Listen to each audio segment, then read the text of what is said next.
Talofa. My update today is coming from the district of Sāmoa on the southern coast of Upolu. I'm at the closest point where Māninoa now lies 35 metres beneath the surface on the seabed. This is where we stage all of our NZDF and other agency on-water operations and shore monitoring activities. Our divers are currently getting ready to head back out to the ship. Today, we will search and survey the ship for leaks and look at methods to contain any. They will also survey the debris field and remove debris. They will dive on the anchors and chains, plotting the lay of the anchors while surveying for reef damage. Our cleanup here is ongoing.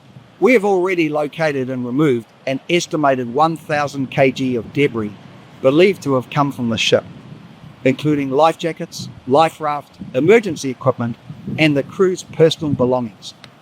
Most of this has been taken to a warehouse for further processing. We've also established a hotline that people can call in if they find debris to allow members of the public to assist us in the cleanup. We will continue to search the area and remove any debris that may wash up. We are also very aware that 3 containers from the ship remain out on the reef. Our people have secured and locked the containers.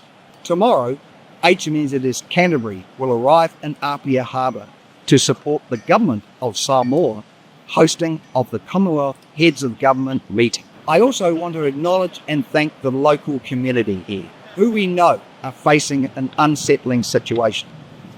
We thank them for their patience as we work through this complex situation. The response will take time. It's important we step through this process carefully. Kia ora.